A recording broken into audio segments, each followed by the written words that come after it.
people, even when they went out of there, they were rich. Lord made the Egyptians give them diamonds and stuff, and gold and stuff when they came out of there. Mm-hmm. And they turned around, went right in their tents, and still started complaining. Mm. Ain't that us? Ain't that us? All day. Go ahead and read. 26. Uh-huh. Therefore he lifted up his hand against them Uh-huh. to overthrow them in the wilderness. Go ahead. To overthrow their seed also among the nations. Uh-huh. And to scatter them in the lands. Ooh, he said he overthrew their seed also among the nations. And to scatter them in the lands.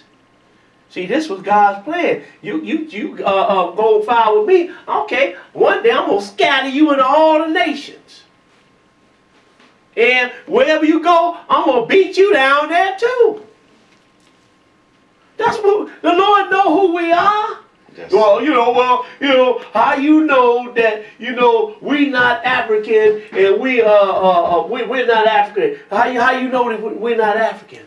I'm like, man, look at what happened to our people. You understand? The Lord said what was going to happen to his people, and it has happened to us. That's how we know we're not African. To the T, brother. Yes, sir. Yeah, just because we all black, that means we all come out of Ham. No, it don't work like that. Skip down to verse 40. Skip down to verse 40. Go ahead and read it. Therefore was the wrath of the Lord kindled against his people. And so much that he abhorred his own inheritance. See, what does abhor mean? Hate. Hate. God don't hate nobody. What does this say right here? If he hated his own people, what you think about anybody else? Go ahead and read. 41. Uh-huh. And he gave them into the hand of the heathen. Uh-huh. And they that hated them ruled over them. Go ahead. Their enemies also oppressed them. Uh-huh. And they were brought into subjection under their hand. Uh-huh. Many times did he deliver them. You see that? Wait a minute. You said, yes, he said many times did he deliver them. Yes, sir. He would throw them into captivity. They begged, Lord, please help us. We're going to be good. He said, okay, to send and judges, he sent them to get them out. That's right, brother. Fair God. Sent them into Syria. Yes, sir. Please, Lord, help us. Please, Lord, we're going to be good. All right, go get them. Send them a prophet. Then send them somebody come in there and deliver them. You understand? Send them down there to Nebuchadnezzar and them, right? Hey, Nebuchadnezzar, let some of them go. Let some of them go. What they do? Go right back to sinning. Teach. Teach. Go right back to sinning. And the Lord just said, you know what? Skip it. I'm going to remove y'all into all the kings of the earth. And then, when I return, then I'm going to come back and get you. But I'm going to put a whooping on you first. Go ahead and read, though. Many times did he deliver them. Uh-huh. But they provoked him with their counsel. Go ahead. And were brought low for their iniquity. Uh-huh. Nevertheless, he regarded their affliction. See, he regarded their afflictions. Go ahead. When he heard their cry. And he heard their cry. Go ahead. And he remembered for them his covenant. Uh-huh. And repented according to the multitude of his mercies. Ooh. He repented what he said he was going to do to them. And delivered them. But they still went back to sinning. Go ahead and read. He made them also to be pitied of all those that carried them captive. He said even the ones that carried them away captive, he had them to have pity on them. But what they do? They went back to sinning anyway, every time. That's right, brother. They went back to sinning every time. Mm-hmm. Let's go to Jeremiah the 17th chapter. Jeremiah 17. God is a merciful God. He is a merciful God. But if you cross the line too much, he'll say skip you. That goes for anybody. Right. Jeremiah 17 and 19. If he did this to his own people, what you think he think about anybody else? That's right. Jeremiah 17 and 19. Jeremiah 17 and 19. Go ahead and read it. Thus said the Lord unto me, Go and stand in the gate of the children of the people, whereby the king of Judah come in, and by which they go out, and all the gates of Jerusalem. See, because we would still be in the land. if the people had just kept the Sabbath, the Lord said, I'll let you stay in this land. You know, I ain't going to give you all these blessings that I said I was going to give you, but I'll at least let y'all stay in the land. They wouldn't do that. It was just keep the Sabbath. You see how merciful he was? Yes, sir. Just keep my Sabbath. We still be in the land. Come on, brother. In our own land. Teach. Go ahead and read, though. Verse 20. Because he told them earlier in Leviticus 26, he says, keep my Sabbaths. If you keep them, then I'm going to bless you. Go ahead and read. Verse 20. Uh-huh. And say unto them, hear ye the word of the Lord, ye kings of Judah, and all Judah, and all the inhabitants of Jerusalem, that enter in by these gates. Go ahead. Thus said the Lord, take heed to yourselves, and bear no burden on the Sabbath day. He said, don't bear no burden on the Sabbath day. Go ahead. No bring it in by the gates of Jerusalem. Neither carry forth a burden out of your houses on the Sabbath day. Neither do ye any work, but hallow ye the Sabbath day, as I commanded your fathers. He said, you hallow the Sabbath day just like I commanded your fathers. They wouldn't keep it either. And what happened? Go ahead. But they obeyed not. But they obeyed not. Neither inclined their ear. But made their necks stiff. That they might not hear, nor receive instruction. And it shall come to pass, if ye diligently hearken unto me, said the Lord, to bring in no burden through the gates of this city on the Sabbath day, but hallow the Sabbath day, to do no work therein. Go ahead. Then shall there enter into the gates. Then shall there enter into the gates of this city kings and princes sitting upon the throne of David. Ooh, still would have had kings and princes coming into Jerusalem. Yes, sir. If they had just did what? Kept the Sabbath. Keep reading. Riding in chariots on horses, they and their princes, the men of Judah and the inhabitants of Jerusalem. And this city shall remain forever. For how long? Forever. Forever. He said this city would have, if y'all just keep my Sabbath day, I'll let y'all remain here forever. So if the Lord put the curse on them, right, which we know he did, then Israel couldn't be in the land now, could he? Because he said, if you just keep my Sabbath day, I'll let you remain there forever. But they disobeyed then, didn't they? That's right. So they couldn't be in the land then, could they? No, sir. No, sir. Let's go. Let's go now. Let's go to Daniel, the 9th chapter, and see whether Israel was blessed or was they cursed. Daniel, the 9th chapter. So we already know, don't we? Daniel 9, and we're going to pick up in verse 11. Daniel 9 and 11. Go ahead and read it. Yea, all Israel have transgressed thy law. See that? We already know what's up now. He said, yea, all Israel have transgressed thy law. Go ahead. Even by departing, that they might not obey thy voice, therefore the curse is poured upon us. Therefore the curse is poured upon us. You know, I try to tell brothers, you know, we're cursed. Man, we ain't cursed, man. We ain't no Jews. We not cursed. But I knew this when I was like 16 years old. I said, man, you know, our people got to be cursed, man. All these things that's happening to us and that have happened to us during the times of slavery, because I couldn't go back no farther than that, because our history books didn't go back no farther than that. But the Bible go back farther than that. And we're going to show you, coming up the Black History program, that our history goes all the way back to Abraham and beyond. Yes, sir. But I used to tell my friends when I was 16, 17 years old, man, our people are cursed. Something is wrong, man. God got to be cursing us. All these things happening to us. I didn't know nothing. The only thing I knew was the name Jesus. I didn't know nothing about him. That's all I knew was the name Jesus. Didn't know about none of this. But the Lord gave me enough wisdom to know that something was wrong and that we were cursed. I was about 16, 17 years old.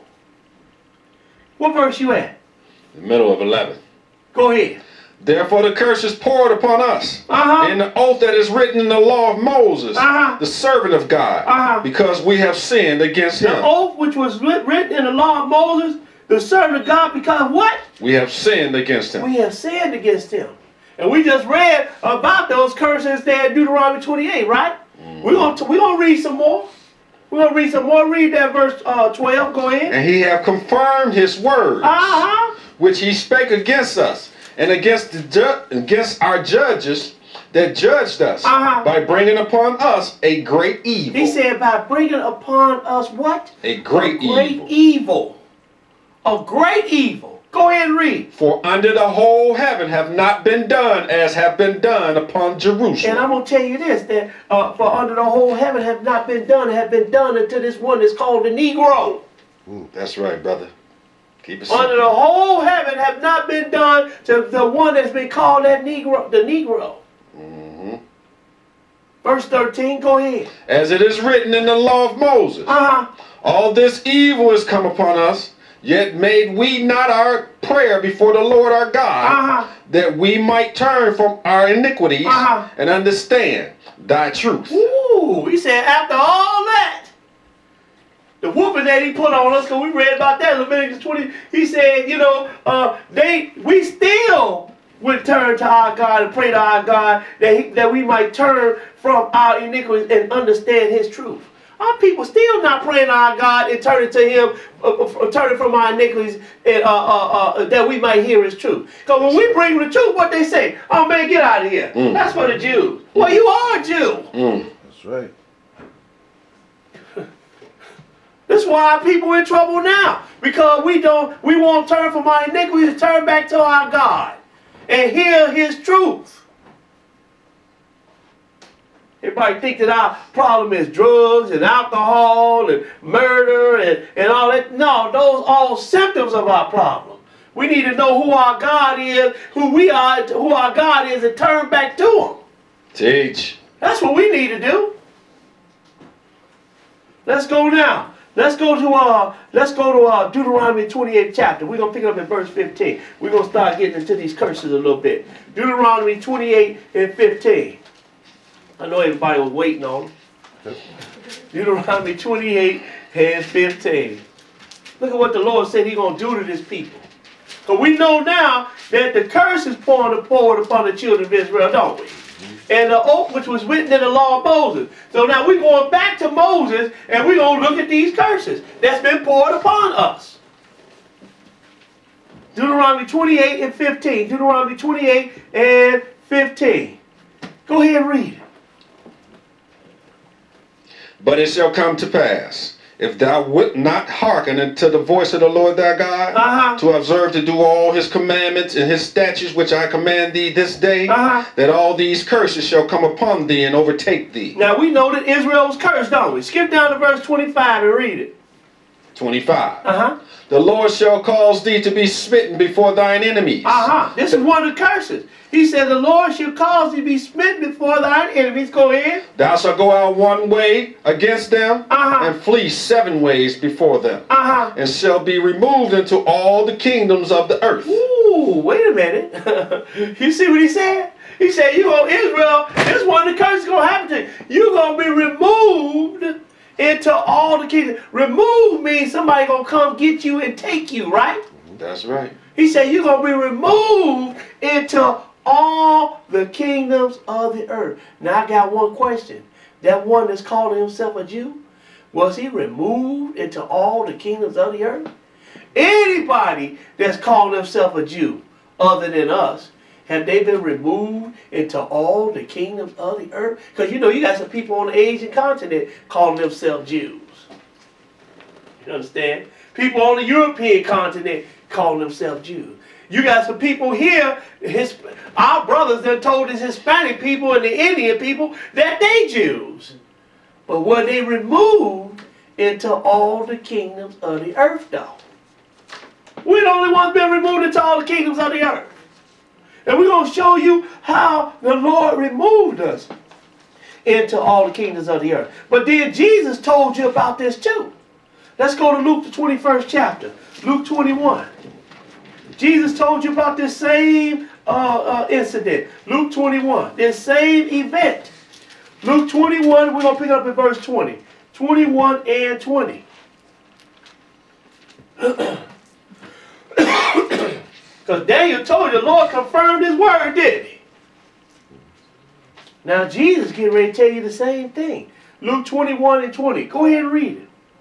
And when ye shall see Jerusalem compassed with armies, then know that the desolation thereof is nigh.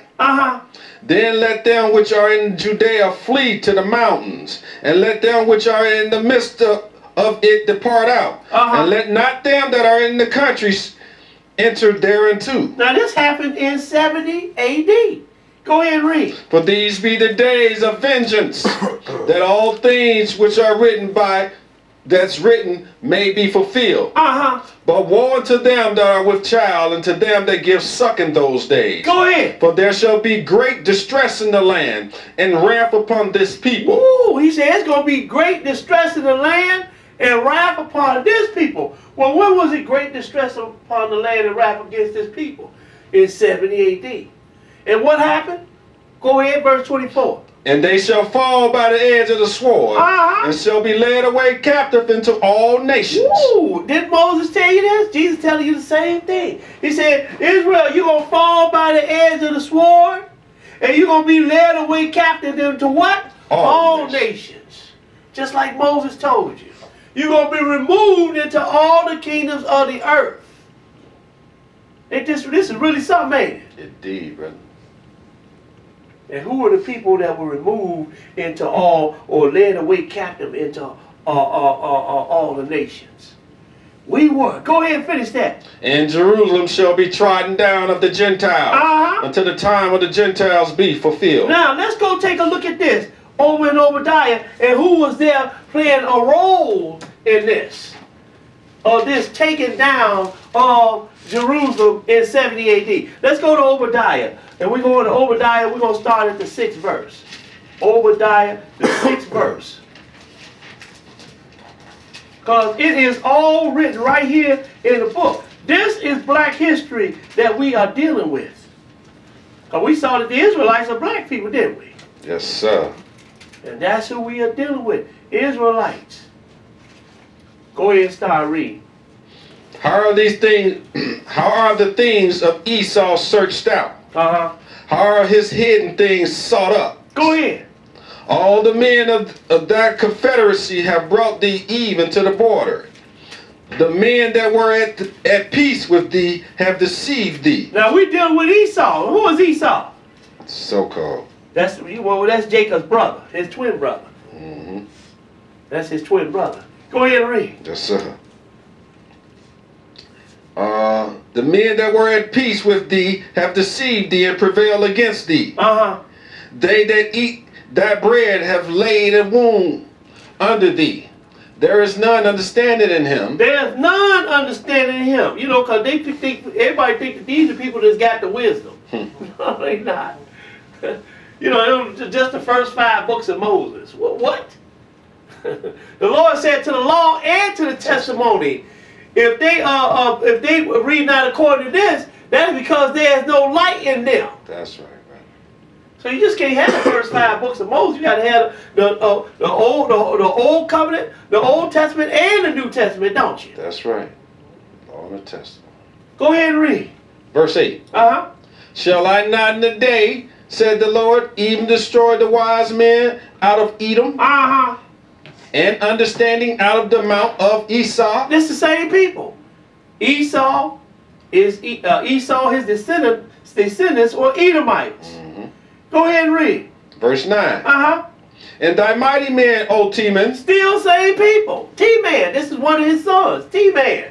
Go ahead and read. Shall be dismayed to the end that every one of the mount of Esau may be cut off by slaughter. Ooh. He said he's going to cut Esau off by the slaughter. So Esau got a big punishment coming, don't he? Whoa. Well, why is he going to do this to him? Go ahead and read. For thy violence against thy brother Jacob, shame shall cover thee. Go ahead. And thou shalt be cut off forever. Ooh. He said for your violence against your brother, shame going to cover you, and you're going to be cut off forever, Esau. But Esau is still existing today, though. Most people think, well, no, Esau, the Lord cut him off. But no, he didn't. The Lord didn't cut him off, because we're going to show you where he's sitting at. Right here, right now, today. We're going to show you where he's sitting at. That's right, brother. Go ahead and read.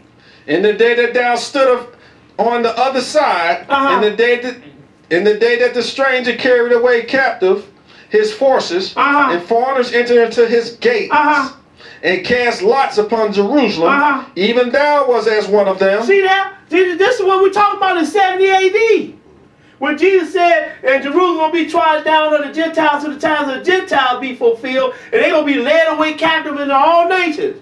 When this was going on in 70 AD, he said, in that day that thou stoodest on the other side, in the day that the strangers carried away captive his forces, and foreigners entered to his gate, and cast lots upon Jerusalem, even thou was as one of them. Our own twin brother was helping the Romans in 70 AD destroy the people in Jerusalem. That's right. I have to keep it simple. Yes, sir. Our own twin brother. And we're going to show you that that's him that's sitting right there in the land right now. But go ahead and read though. Verse 12. But thou should have not have looked on the day of thy brother in the day that he became a stranger.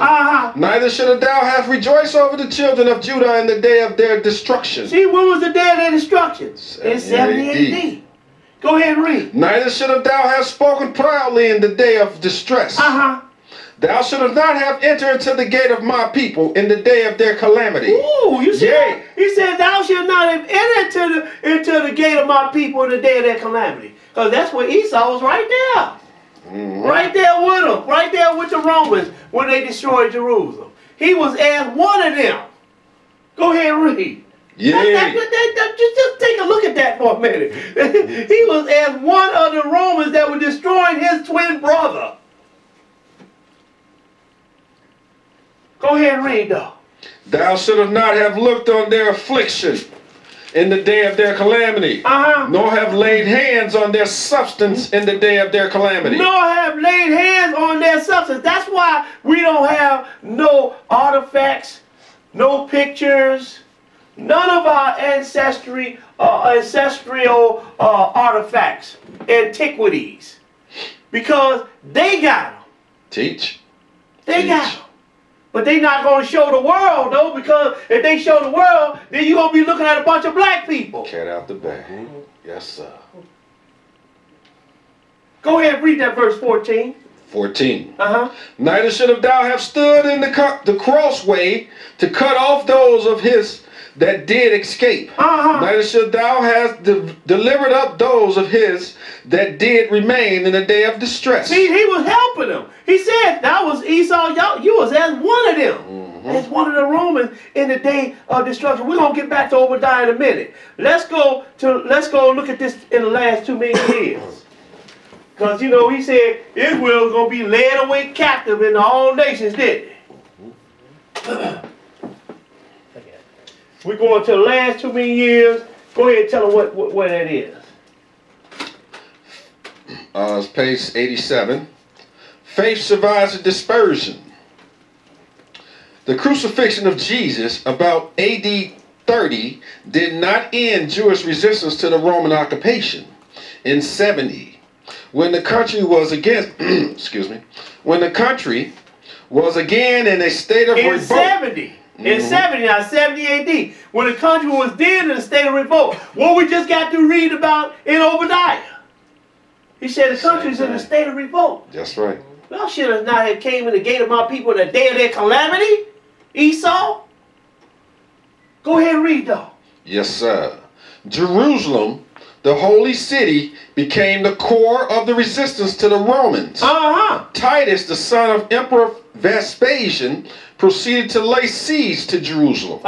The city fell, and the inhabitants were enslaved in their thousands. And the inhabitants were enslaved in what? In their thousands. In their thousands. In their thousands. Go ahead and read. And dispersed throughout the Mediterranean world. And dispersed throughout the Mediterranean, you know, like Yugoslavia, Poland, and Italy, and those countries. That's the Mediterranean world. Go ahead and read. Yes, sir. This was the first dispersion, and worse was to follow. Ooh, he said this was the first dispersion, and worse was to follow. Now we will put that up with that Arab slave trade. We're gonna read you something here. Did I get it here? Yeah, we're going to read about this Arab slave trade right here. Yeah, read that. Just read this right here. Read that. Here? Yeah. Oh, okay. Okay, you see it? Yes, sir. Go ahead. I'll tell you when to stop. Please. This occurred early in the Islamic era. The Arabs during the Islamic expansion began setting up trading posts along the Indian Ocean coast. Along the Indian Ocean coast. Now this is, because you never hear about the Arab slave trade. Okay. You never hear about the Arab slave trade. You only hear about the transatlantic slave trade. You never hear about the Arab slave trade. But the Arabs had was trading the slaves for how long? For 1,400 years. Why don't we hear about this? Why is there no history? You can't find too much history on this. Everybody trying to, put this away, put this history away.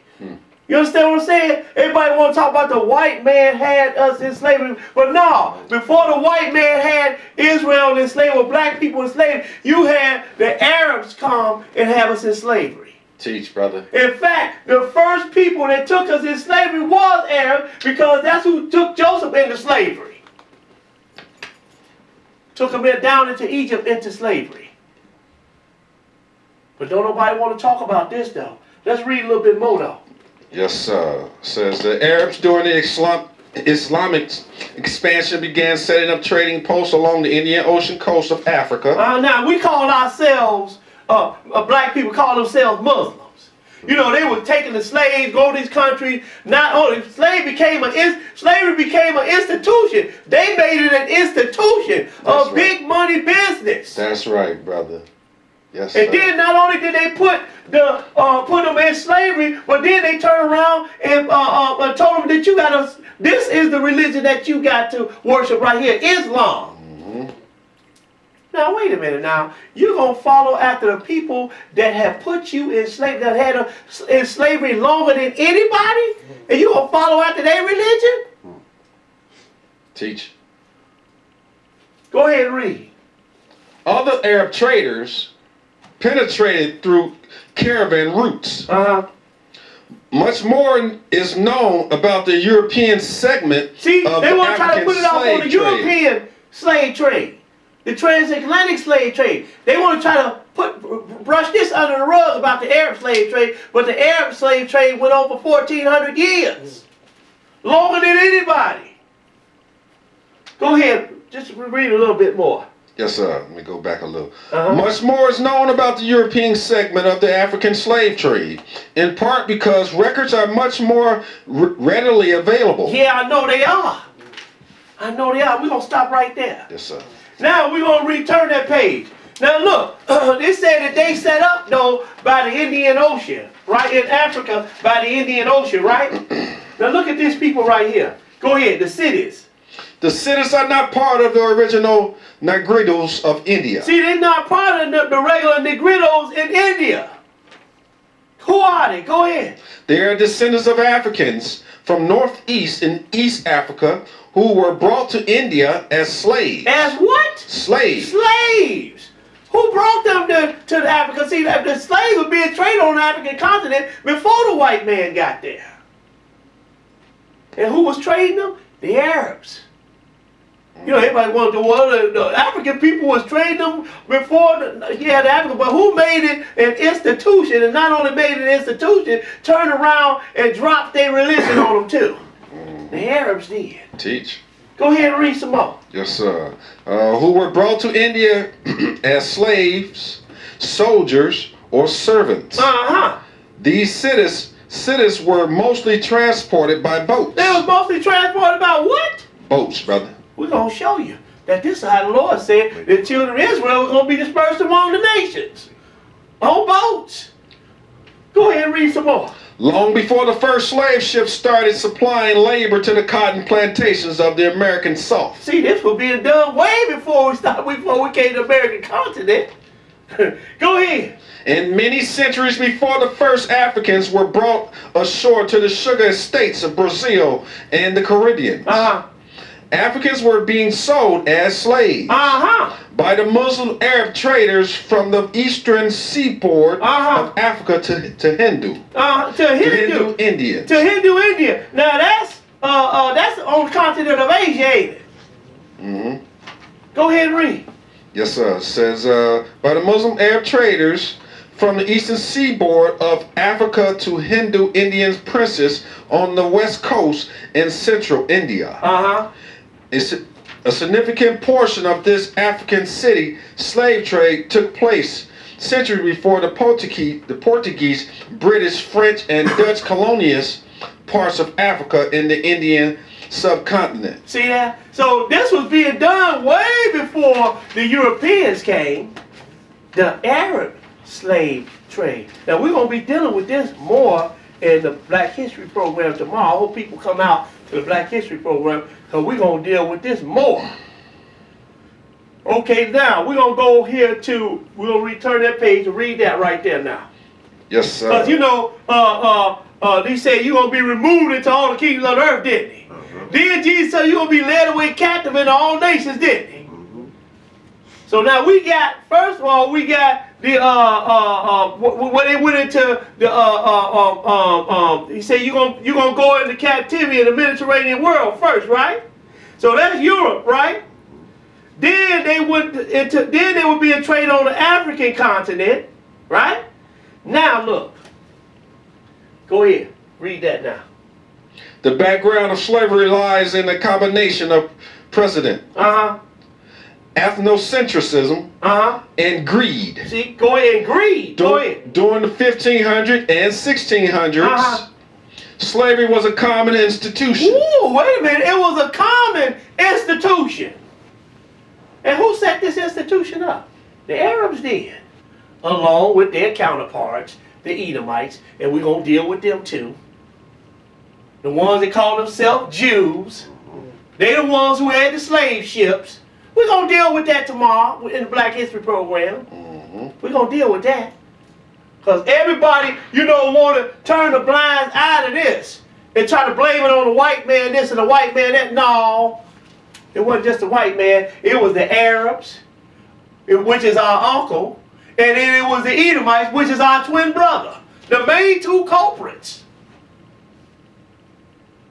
Go ahead and read it. Keep it simple, bro. Slavery was practiced in Europe, Asia. And slavery was practiced in Europe, Asia, Africa, and America. And America, the four corners of the earth. The four corners of the earth.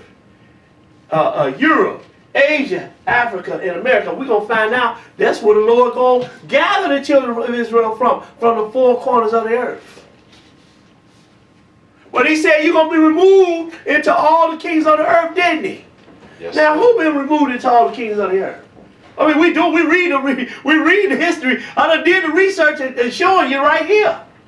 We're the only ones that's been removed into all the kings of the earth. That one that called himself a Jew, he was the captor, not the captive. He the one who had the slave ship. But we're going to deal with that, though. We're going to deal with it. Let's go now. Let's go to Malachi, the first chapter. Let's go to Malachi, the first chapter. Malachi 1. And we're going to pick it up at verse 1. Malachi 1 and 1. It is all right here. Everything that the Lord said was going to happen to us, it has happened to Israel, has happened to us. This is history, our black history from the beginning to the end. We're going to take you. Malachi 1 and 1. Malachi 1 and 1. Go ahead and read it.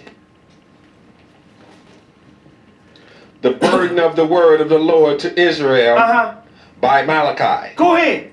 I have loved you, said the Lord. Yet ye say. Now we're gonna deal with Esau a little bit here. We're gonna deal with him. But we're really gonna deal with him tomorrow. Go ahead and read. Yes, sir. Verse 2. I have loved you, said the Lord. Yet ye say, wherein hast thou loved us? Was not Esau Jacob's brother? See, Esau is Jacob's brother. He's the one who came in when the Romans came in 70 AD and was helping the Romans. Esau, Jacob's twin brother. Go ahead and read. Was not Esau Jacob's brother, said the Lord? Yet I love Jacob. He said, yet I love Jacob, and he did what for Esau? And I hated Esau. And I hated, I thought the Lord didn't hate nobody. It's written. That's plain right there, ain't it? It's written, brother. Right In here. case you don't understand what the word abhor means, you understand what hate means, don't you? Same difference. He said, I love Jacob and I hated Esau. Go ahead. And laid his mountains and his heritage waste for the dragons of the wilderness. Whereas Edom said, we are impoverished, but we will return and build the desolate places. Thus said the Lord of hosts, they shall build, but I will throw down. He said, y'all gonna rebuild it, but I won't tear them up. Go ahead and read. And they shall call them the border of wickedness, and the people against whom the Lord had indignation forever. I ain't had that in the lesson, but I guess the Lord wants you to read it. He said he got indignation against these people forever. Forever. We're going to show you who he is talking about too. Because most people think, now if he said he got indignation upon these people forever, then that means they still exist then, don't they? Make it plain. Come on, that's common sense though, ain't it? He said he had indignation against his people forever, which means they still exist. Let's go show you a little bit about them. Let's go to Ezekiel the 35th chapter. Ezekiel 35. And we're going to pick it up at verse 1. Ezekiel 35 and 1. Let's show you a little bit about our twin brother Esau. Ezekiel 35 and 1. Go ahead and read. Moreover, the word of the Lord came unto me, saying, Son of man, set thy face against Mount Seir. Mount Seir, that's Esau.